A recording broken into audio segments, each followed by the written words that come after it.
Good day, Africa, and welcome to another episode of Diaspora Connect on AAU TV.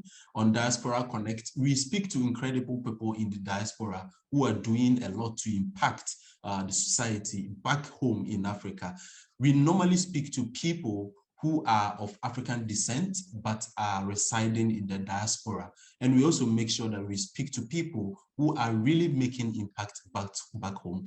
This is Diaspora Connect. On today's show, I'll be speaking to one impactful diasporan who is doing a lot on the continent. We'll go for a break. When we come, I think we will introduce our guest for today. Stay with us.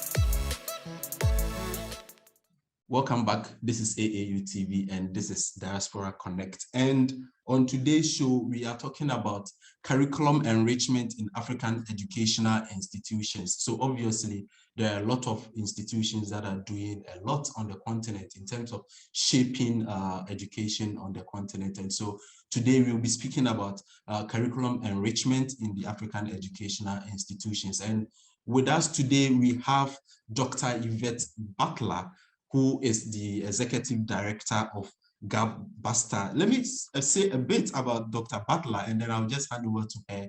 Then she will tell us more.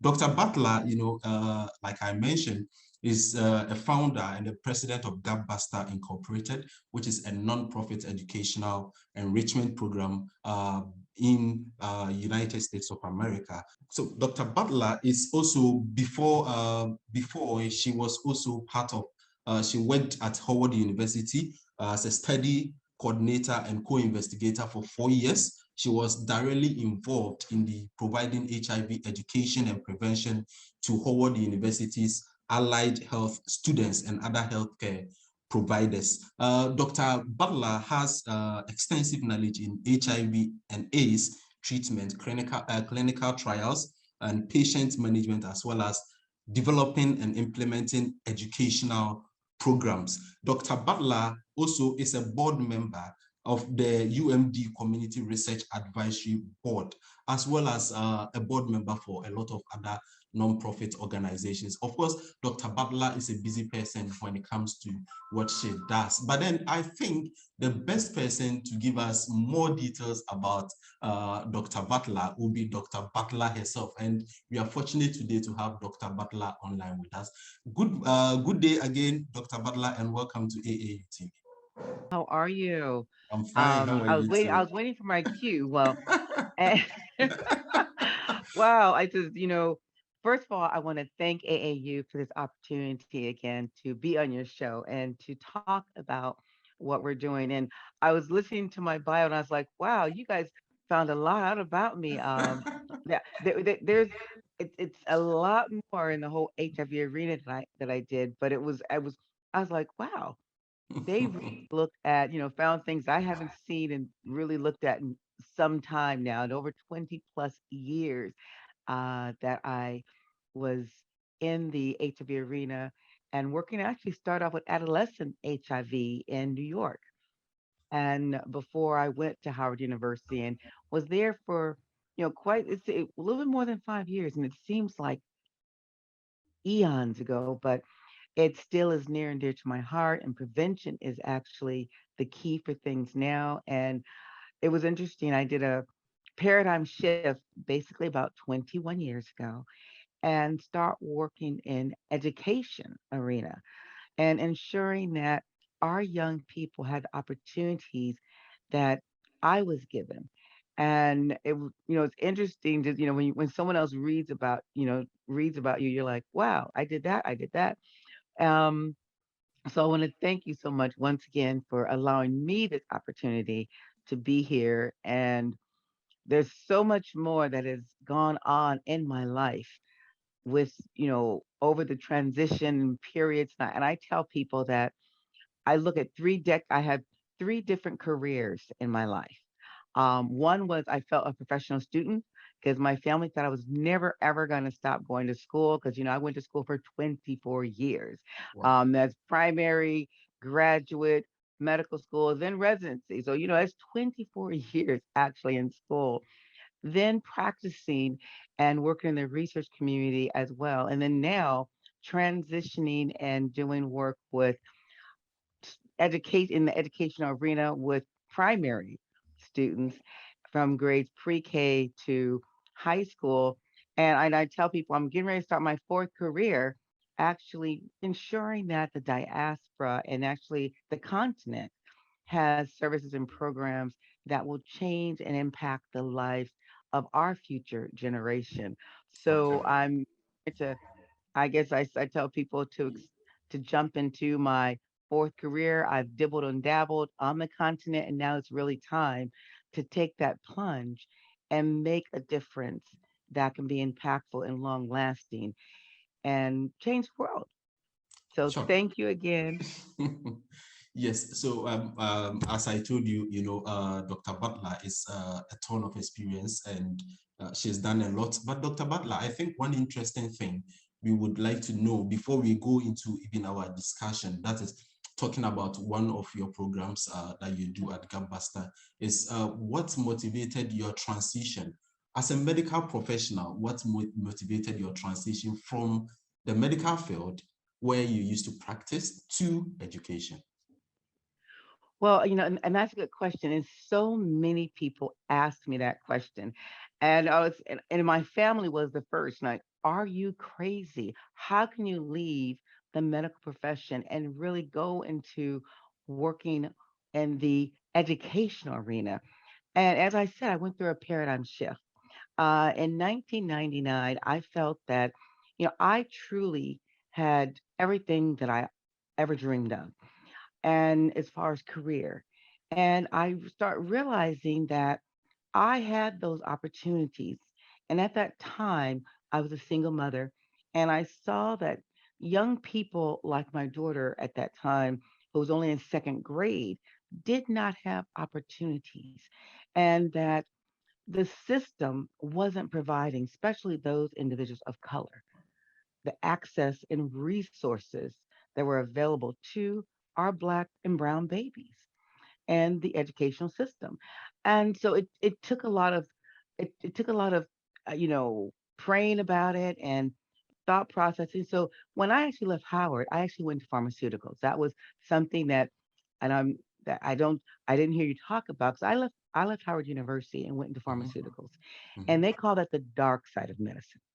Okay. And I did this thinking that I was going to ensure that HIV medications were affordable. And not only that, looking for a cure for HIV. And I realized very quickly that, first of all, no one was really looking for a cure.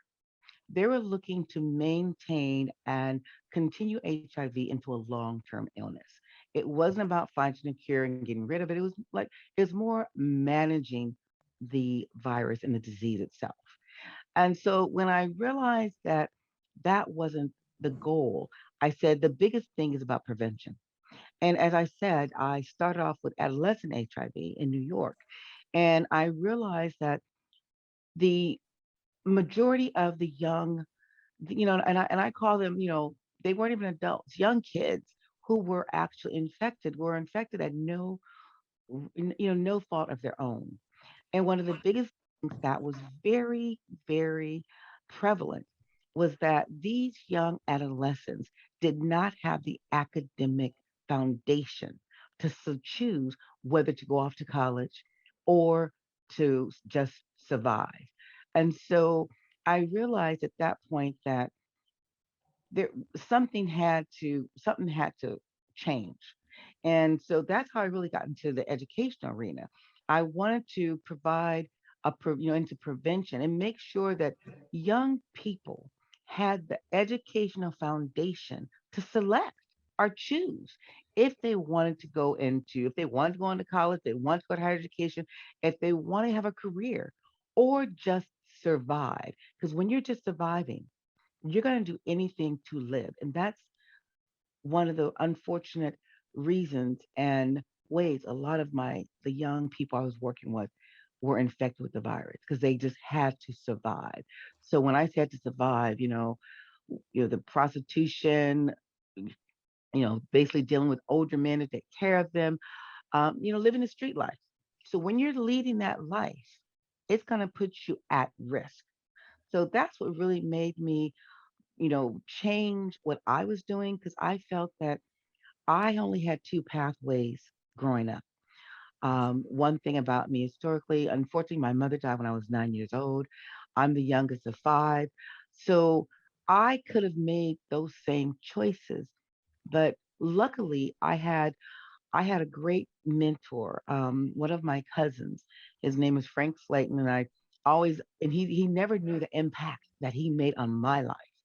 And he showed me that education was the key to coming and getting out of the ghettos because I was born and raised and I tell people I am from the ghettos. Ghettos of I was born in Oakland, raised in San Jose, California, and I did not have a lot of opportunities. But I realized from his exposure and his mentoring me that education was the key out of the ghettos. And it Okay. gave them to select because there's only two ways for me. I was going to either be of the streets or through education. And I select Okay. education, but I had that opportunity and that foundation, which a lot of young people did not have. So Okay. that's when that paradigm shift. And here I am today working with young people, providing them the foundational basis in education so that they can select and choose. Because once you have that choice, I tell them it's their choice to choose. But at least having that option is what I try to provide for young people. Okay, all right. That is really inspirational. They say the best way to transform society is to educate society. So let's talk about Gap Buster Incorporated. This is one of your projects that is one thing that you do to transform the society through education. So let's go into Gap Buster. What is Gap Buster? What do you do at GapBuster, and what are some of the projects you're embarking on? Well, GapBuster started as an educational, and it still is an educational program. It's an educational program, and we started, like I said, back in 1999, actually working with low income and students who were not considered academically prepared. And so I feel that all young people are gifted. So we started working with young people and actually in second and third grade and teaching them foundational math skills because math is also the key. I tell people math is a gatekeeper to higher education.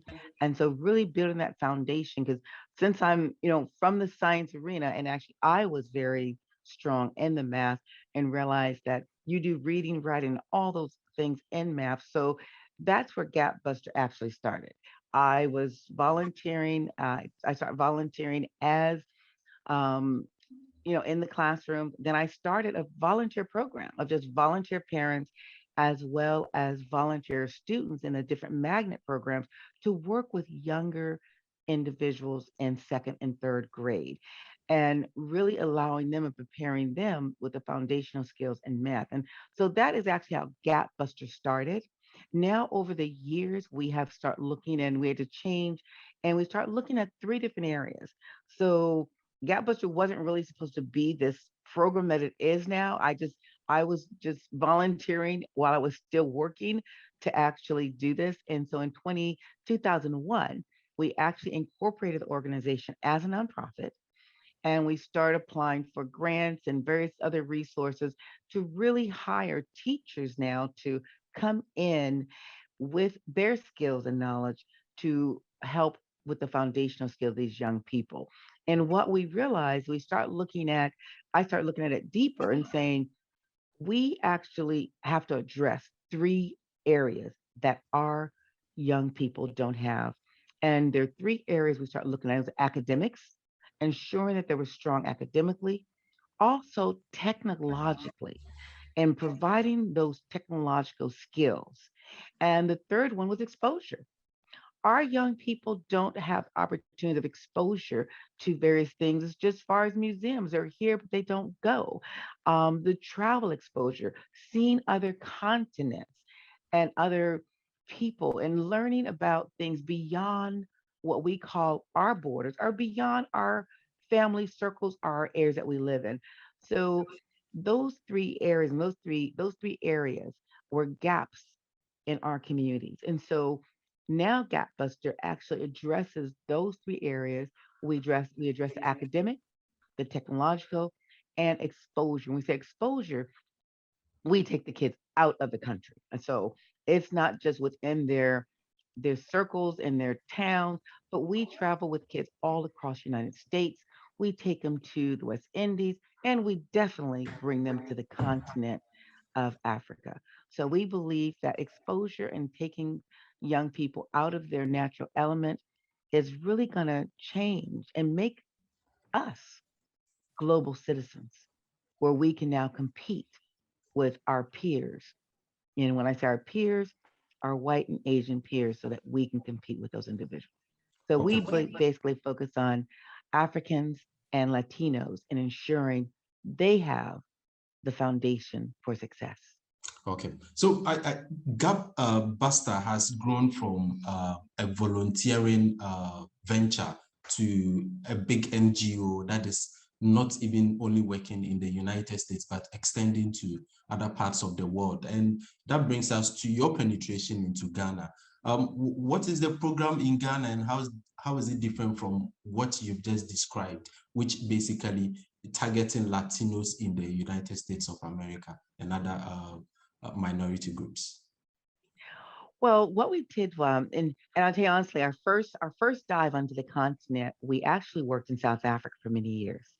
Okay. And so we worked in South Africa for almost 9 years, and we trained young people to become what's called peer educators. They were HIV/AIDS peer educators, and we worked on the continent and worked predominantly with South Africa, training young people ages literally 11 to 18 years old to work with their peers in South Africa doing HIV awareness and prevention. And as the world changed and we start looking at some of the areas that were more competitive, and that's really the STEM. So we have been a STEM focused agency now. And when I say STEM, when I say that technological gap is now the STEM gap where you see our young people. So in 2017, we're like, we have to consider looking more in depth and bringing more STEM to the continent. And you said my name, Dr. Yvette Butler. It's now Yvette Butler Yaboa. So with that Yaboa, I had that Ghanaian connection. I married a Ghanaian in 2015, and we literally start looking at other opportunities of expanding, exploring, and bringing programs that are necessary to the continent. We did some work in Ethiopia and looking at going into Ethiopia doing work. And so we now actually are in Ghana. Since 2017, we incorporated our NGO in Ghana, just focusing on educating and promoting STEM education for those young people. And actually, we go into the villages. So we don't focus in Accra. We're looking to move into Accra, but we're looking to provide resources in public schools in the villages. So right now we're working in Koforidua, and we have brought a STEM program there. And that program actually, when I say STEM, we're doing and and it actually is really STEAM, science, technology, engineering, and we say the big A for art and math. And so it's now a STEAM program. And so we have brought Bex Robotics, First Lego League. We do remote control racing. We also are working with young people and teaching them programming with 3D printers as well and doing coding. So we're bringing a lot of different STEM activities to the young people in Koforidua. And we're hoping to expand that throughout all the 16 regions and putting in a state of the art school within the public school system in each region where young people can have the opportunity to learn about STEAM education and really close that gap. And when you start closing the gap and when you expose young people, they can do anything. They can accomplish things that most people think are un that are unobtainable. Okay. So that's what we're doing now in Ghana. Okay, so let's talk about access. Penetrating, let's say Ghana, for instance. I look at it, introducing a new program. How did you first of all go with the issue of having access to the people to even bring your program to them?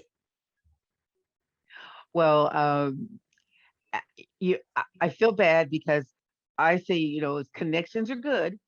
And remember, I said my last name is now Butler Yaboa. And so the school that we're actually in is the school that my husband went to in the early 70s. Okay. And so I was lucky enough to marry a wonderful man from that village. And he's been able to help me penetrate working with the community. And it it wasn't as difficult as most people would think. And I feel bad. I don't. Everyone doesn't have to have connections, but luckily we did. We did have, or I should say, I had a way in through my husband being part of the community Okay. there previously, and so we started at his old school. And when we incorporated the organization, we actually also met with the Minister of Education because Okay. we were looking at what the new president's initiatives at that time were. And one of his, remember, he had multiple initiatives. But one of the biggest initiatives was bringing more STEM education to the country, and that was something that we were already doing here in the United States. So it was just a natural fit to bring what we're doing to the continent through Ghana and providing the STEM education and same resource and making sure they had the resource that our young people had here. Okay. So we met with the Minister of Education and his team and the Deputy Minister of Education, who is now currently the Minister, Dr. Adichum, and we actually were able to garnish an MOU with the Minister of Education. And so that was our first step, was Okay. making sure that what we were bringing to the country would be something that was filling a gap and Okay. also in line with what the president's initiatives were to bring more STEM education Okay. to primary schools. Let's look at curriculum fit. The system in the United States, for instance, is quite different, especially when it comes to curriculum and how we even handle STEM in the US Yes. is quite different from what we do in Ghana. So what are some of the challenges that you faced coming into Ghana in terms of curriculum fit? And my viewers will want to even understand how you run your programs. Is it in parallel to what the kids are already doing in their school? Or the model is to infuse your system into the school system? Let's understand how you operate in that. Well, I that's a great question, and I'll tell you, it has been challenging, very challenging on two notes. First of all, the educational system in Ghana is very different than the system here in the United States, Yeah. and the way the teachers interact with the students are very different. For example, Ghana has the British system. When you're in a primary school, when I say peace, P6, we focus on P6 to JHS3 now, but we're Yeah. going to be focusing on from primary all the way through senior high school. But they're more in a lecture style, and the teachers are it's more passive learning.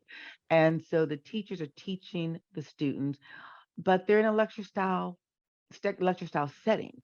And that's very different than what we have here in the United States, especially in the area where I live.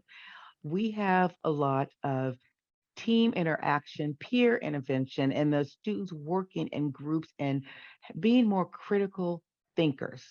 And so that is something that has been very challenging, very different, is implementing and training the teachers to now think differently as far as you have a problem. Let's make sure our students become those problem solvers. Do not give them answers to the problem, but let them figure out the problems. Give them scenarios and give them problems and let them start that critical thinking piece. And that's where we do have a big difference, and we're trying to change the landscape of how teachers are working with the students in the classrooms and how and bringing more of what we do here into the classroom. So currently we were doing an after school program. So this past summer, we actually infused what we do in the classrooms. And one of the things we had to do was a lot of teacher training. So we really had to work with the teachers and teaching them on how to do differentiated instruction, how to infuse critical thinking skills in the within the classrooms, and how to really step back and let the students do the work and you be there as a facilitator guiding them through versus and unfortunately I call it spoon feeding and giving them Okay. all the information. Let them work together to solve the problem. And you be that facilitator in the classroom just to keep things moving. And so that's very different. And that's some of the things that we do here. And it's going to be a learning curve. Okay. And as I was saying, we came in 2017 and we kicked off our programs in 2018. And we did a lot of teacher training during that period. But one of the things that we did realize is that you have to have consistent, ongoing, continuing education because if you come in and do, you come in and you do some training and you expect for people to take this training now and implement it. That's where we did see there were issues and there were problems where we have to do continuing education and you have to go in and help and assist these teachers change because it's a mindset and they're already trained differently. So the whole training piece is where we really have to focus on getting the teachers to think differently and how to interact with students in the Okay. classrooms and allow the students to take the lead and Okay. really having them become part of the teaching experience. Okay. All right. So, Yes, I think this is quite extensive. I would want us to take a quick break. And when we come, we will go a little deeper into resources and then scalability. Viewers, if you are watching us, this is Diaspora Connect on AAU TV. Today, we are talking on curriculum enrichment and the contribution of Dr. Butler to education in Ghana.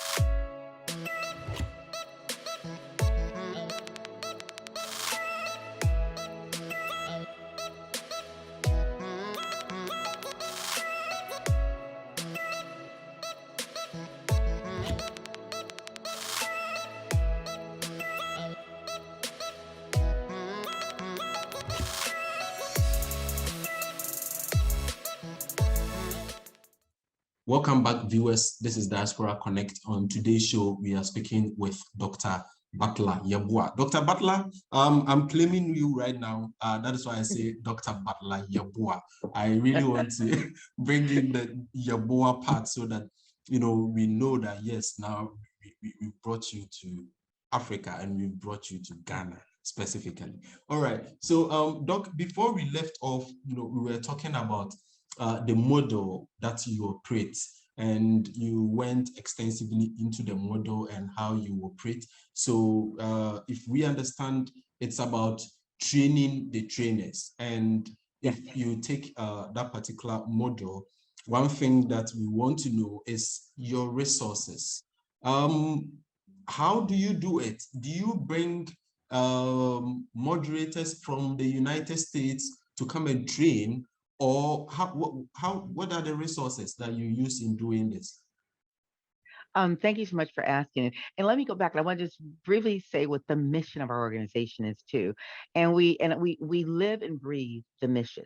And one of the things that we start off with with training in on the continent and also here in the United States is Okay. having to our mission. And so when we say through supplemental education, enrichment programs, and leadership development Okay. training, GapBuster develops well-rounded individuals positioned to excel in academics, social, and professional environments.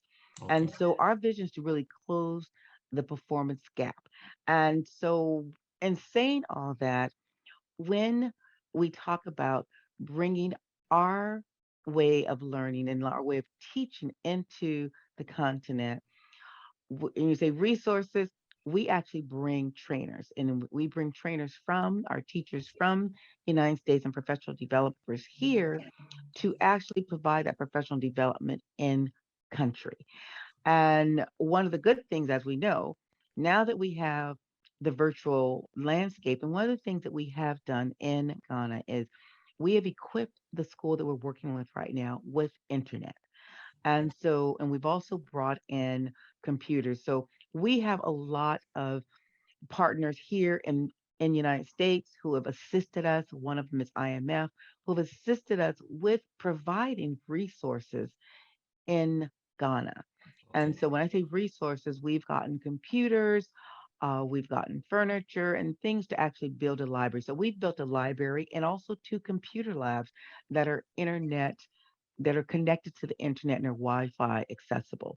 Okay. So we have actually brought physical people in for in-person training, and due to COVID, we've had to now shift more so to online training. So now we're doing online training and we provide the teachers there with resources that we have to train them. It's now, as far as financial resources, everything of our organization is donation based, Okay. either donation or grants. So we bring the funding in through donations and through grant funds that we've written grants for to provide these services in country, and Okay. also to pay our staff to, to come into the country to provide some of the professional development, as well as those staff that we train in country. We also provide them with financial resources so they continually can continue and train some of the other teachers and their and within their peers. Okay. So it's the financial resources and volunteer resources is how we actually are being able to do the programming that we're Okay. doing on the continent. And same as we use here, we use a lot of volunteers, but it's all about grant resources, and people donate to our organization so that we can expand and do the services that we're doing on the continent. Okay. So, Dr. Butler, anytime we hear about good projects, we also think about scalability. One of the problems we Yeah. have on the continent is about, individual philanthropies working in silos, providing or doing good projects in silos. And at the end of the day, they do not connect. And most of these projects even die in the infancy and fails to get the impact that was, preconceived for the project. So what is the plan for scalability? We know now you are working in Koforidua. So what are the plans for scalability to other parts of the country, and how you intend to measure impact of your intervention? Thanks for asking. And one of the things for scalability, and well, first of all, partnering with the Department of the Ministries of Education in the country. That Okay. will assist and help with the scalability of the programs. So we actually have put a model together, and we have a curriculum that we put together that can be rolled out not only in Koforidua, but can be rolled out to other areas of the country, including Accra. So we're currently looking at starting a program, a full school, a full STEM school Okay. for young people pre-K Okay. all the way to JHS 3, because in the country actually is gonna they said they're gonna be building, or they have built 11 STEM senior high schools. So we're looking at providing getting young people prepared to go into those STEM high schools. So we're looking at starting a full school and not Okay. just doing after school, but a full STEM school, a school that focuses on STEM as well as entrepreneurship and international relations. So looking at a primary school going to JHS that focuses on those three areas, and that's STEM, entrepreneurship, and international relations. And Okay. having those students then roll into the senior high schools that they're building for STEM. And then right now, we're currently in the United States, we're currently working with colleges now that will take these students once we're going to prepare them for the SATs and also the ACTs, to take these students who score high enough for scholarships and bring them to the United States so that they can now have this continuity into a college, but coming back after they finish and bringing those skills and talents back to Ghana and back Okay. to the continent. All right. Um, I'll go ahead. I'm sorry. Yeah, so obviously it looks as if eventually there will be a product that is a school Yes. that will, basically be focused on STEM. So then the indicators will probably be the number of students who've been able to, graduate to other levels of education. That is really impactful. And I think these are some of the things that we expect on the continent. So right now, I think most of these things require administrative, lobbying and all that. I know with the help of your husband, this is not going to be a problem. But then have you already started works on this? Yes, we actually have. We have written a proposal. We are now going out looking for funding here in the United States to fund the full day or the full school. Plus, we're also looking for funding for expansion of the after school programming in other areas. So we are currently looking at partnerships with organizations here in the United States. I have very limited resources with those organizations and companies within Ghana. So if anyone's out there watching and you have a company in Ghana and would like to hopefully help expand what we're doing on the continent or in Ghana, please reach out to us because we do need your support. But currently, we're working with organizations here in the United States and looking for more funding resources so that we can expand and make this when they talk about scalable, making sure that we continually, not just in Ghana, but bringing this to other countries and on the continent. Right now, we're working with an Ethiopian group as well as a group in Gambia who want to do similar work. So, looking to really expand what we do and ensuring that more young people have the access and the resources to achieve. Okay, thank you very much, Doc. I think here at the Association of African Universities, one of our focus is improving STEM education on the continent. So we are glad to hear people from the diaspora coming in to help in the agenda. Before we go, any final words to our viewers? Well, any final words of viewers? First of all, I want to again thank AAU for allowing me this opportunity to share some of the things that we are doing there in Ghana and on the continent. So I want to thank you so much for allowing me this time. And then for our viewers out there, remember our youth are the future. And if we don't invest in them now, we're going to lose a lot of what we want to see later on. And I tell people, and there's a lot of people my age who feel that wisdom outweighs everything else, but it comes with the wisdom. We need to share the wisdom that we have and make room for these young people to really lead, become the entrepreneurs that they need to be, and really take the helm and move us in the next generation because they are the change agents. So I want to thank you so much for allowing me again this opportunity and thank the audience out there for watching. And once again, if there's a company out there who wants to partner with us, we are open, willing, and ready to partner. Thank you very much, Dr. Butler, for speaking with us here on Diaspora Connect. The contacts to Dr. Butler will be on our screen, the website where you can also support in any way or form to push STEM education on the continent. Once again, thank you, Dr. Butler, for speaking with us. No, Dr. Butler Yeboah. Yes, for speaking with us today on AAU TV. And viewers, if you enjoyed this show, we say you should continue being with us, and we'll continue to bring you more content on Diaspora Connect. Thank you.